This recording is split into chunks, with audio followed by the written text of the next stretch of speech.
Back to my YouTube channel SB study class है 9335 पर। आज के इस वीडियो में हम क्लास 12 फिजिक्स के बारे में डिस्कस करेंगे। इस वीडियो के अंदर भौतिक विज्ञान के 6 सबसे महत्वपूर्ण प्रश्न देखेंगे।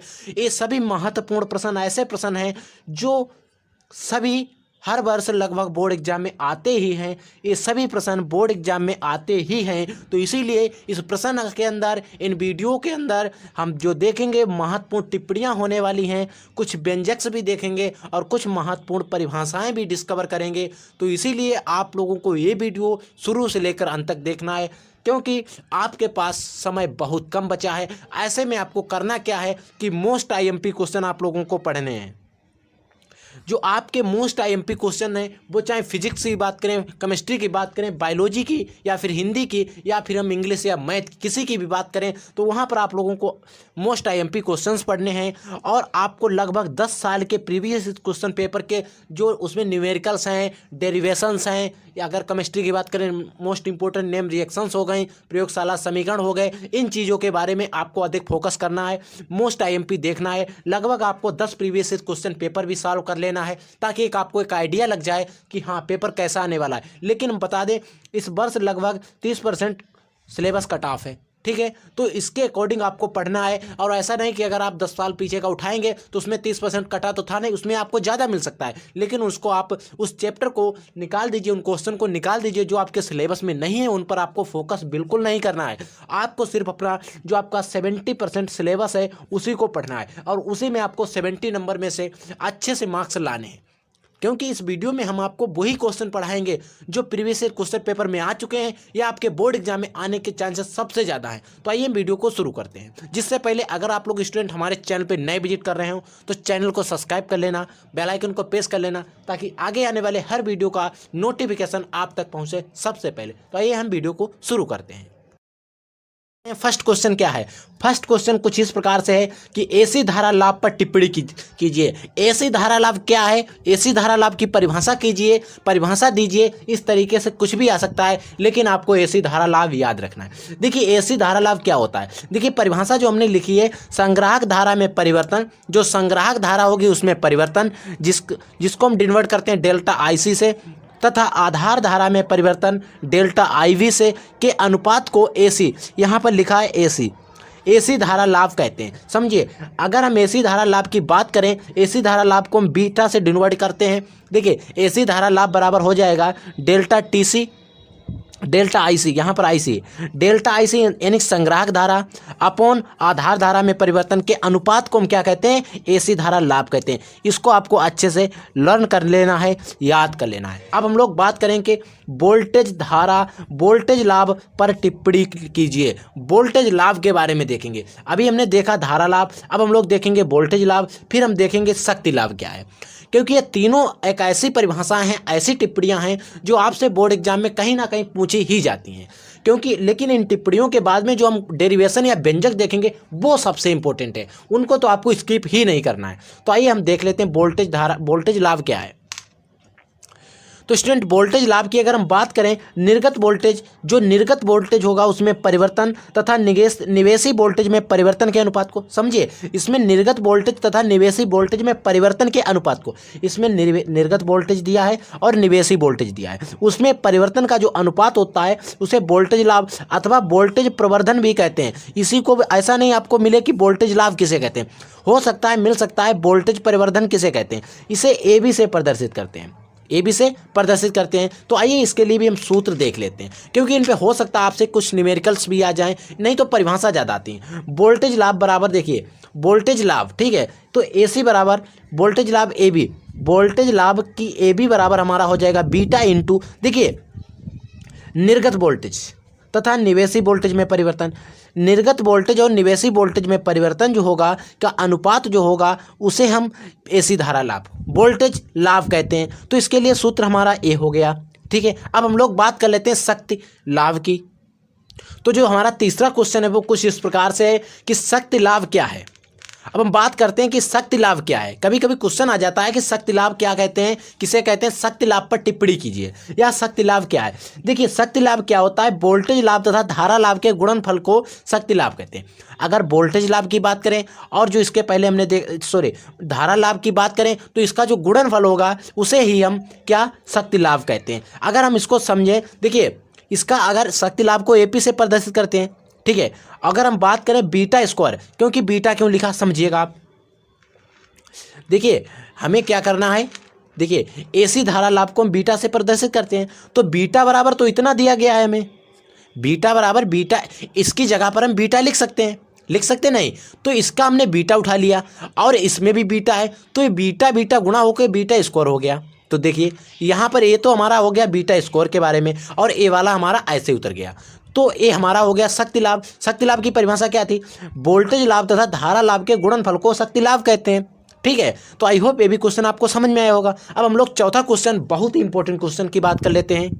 तो आइए स्टूडेंट देखिए, जो चौथा क्वेश्चन है कूलाम का नियम, और ये कूलाम का नियम दिया कब गया था कि 1780 ईस्वी में दिया गया था कूलाम का नियम। कभी कभी क्वेश्चन एक नंबर में ऑब्जेक्टिव में पूछ लेता है कि कूलाम का नियम कब दिया गया था, तो इस चीज़ को आप ध्यान रखेंगे। नहीं तो आपके गांव में, जो आपके गांव में या आपके शहर में जो बड़े भाई आपसे होंगे, दादा होंगे, वो आपसे पूछ लेते हैं कि कूलाम का नियम कब दिया गया था, ठीक है। तो वहाँ पर आपको ये अपने नॉलेज के लिए याद रखना है, ठीक है।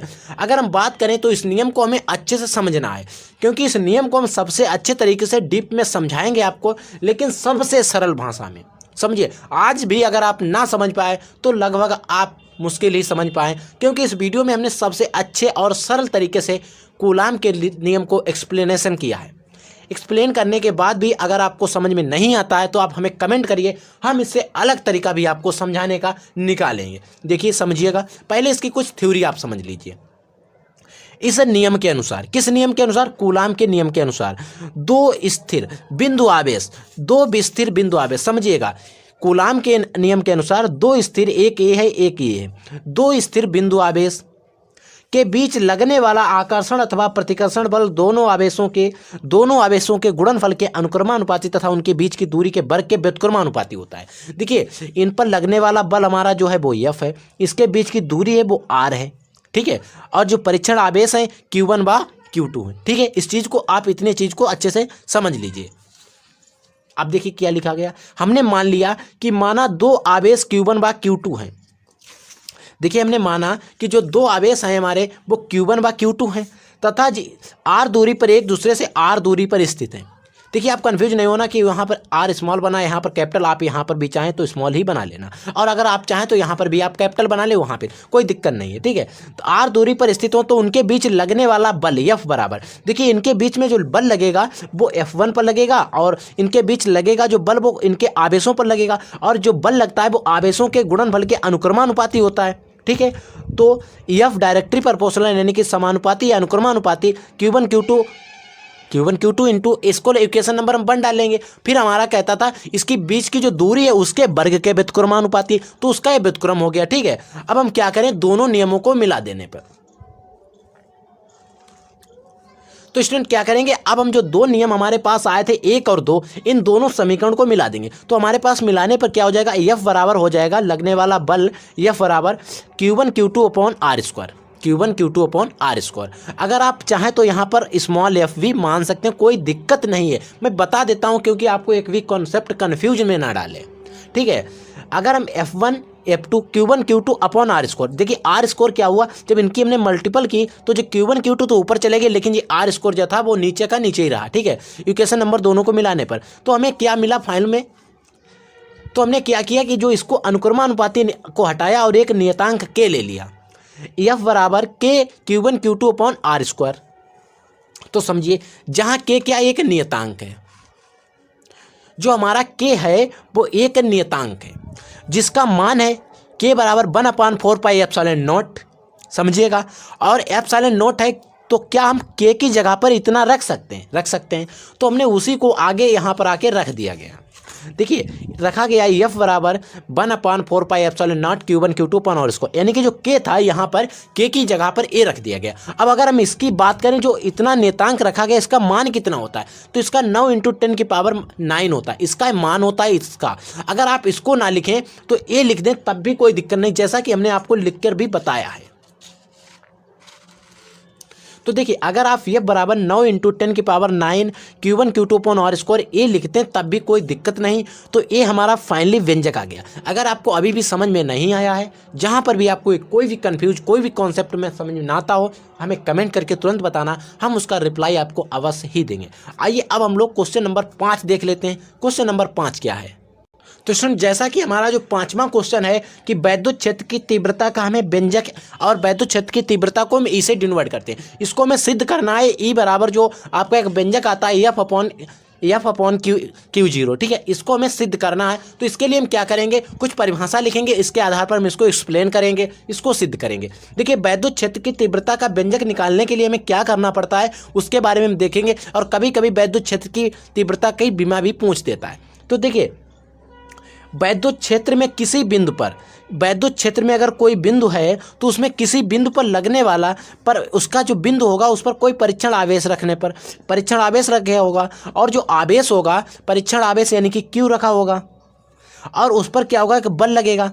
लगने वाला बल जो है तथा परीक्षण आवेश के अनुपात को, उस पर जो बल लग रहा था और परीक्षण आवेश का जो अनुपात होगा उसे वैद्युत क्षेत्र की तीव्रता कहते हैं। समझिए यदि वैद्युत क्षेत्र में किसी बिंदु पर कोई बिंदु रखा है, बिंदु पर रखे परीक्षण आवेश, अगर मान लिया ये बिंदु है, इस पर कोई परीक्षण आवेश Q रखा है, तो समझिए इस पर जो बल लगेगा यानी कि जो एफ लगेगा, बल लगेगा, वो परीक्षण आवेश के अनुपात को, जो बल और परीक्षण आवेश का जो अनुपात होगा उसे ही वैद्युत क्षेत्र की तीव्रता कहते हैं, और इसे हम प्रदर्शित किससे करते हैं, ई से।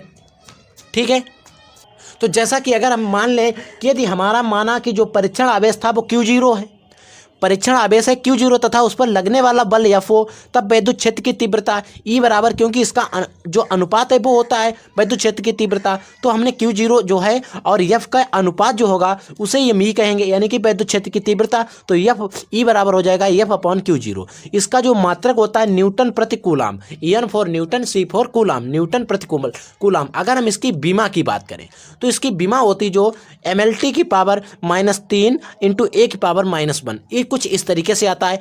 mLt की पावर -2 अपॉन AT, जब इसको AT जो है T है ये ऊपर जाएगी क्योंकि T1 नीचे है, क्योंकि इसकी जो पावर है +1 में है, और जब A प्लस की बन की ऊपर जाएगी तो माइनस की हो जाएगी, और जब माइनस की हो जाएगी तो 2 में -1 और जुड़ जाएगा तो -3, और जो A था A भी प्लस का यहाँ पर था, लेकिन ये इसमें जो ऊपर जाएगा तो A भी माइनस का होगा। तो mLt की पावर -3 और A की पावर -1, ये होती है वैद्युत क्षेत्र की तीव्रता की बीमा। इसको भी आप अच्छे से लर्न करेंगे, क्योंकि एक बीमा आपसे 1 नंबर में ऑब्जेक्टिव क्वेश्चन में पूछी जाती है, तो इसीलिए हमने इस बीमा को भी आपको बता दिया। इस बीमा को भी आप अच्छे से तैयार कर लेंगे। आइए अब हम लोग छठा क्वेश्चन देख लेते हैं। छठा क्वेश्चन क्या है, वैद्युत विभव की परिभाषा या आप इसका व्यंजक लिखिए। वैद्युत विभव की परिभाषा भी आपसे पूछ सकता है और कभी कभी व्यंजक भी पूछ देता है। हम आपको परिभाषा और व्यंजक दोनों बताएंगे। तो देखिए इसके बारे में हम डिस्कस करते हैं। हेडिंग डालेंगे वैद्युत विभव।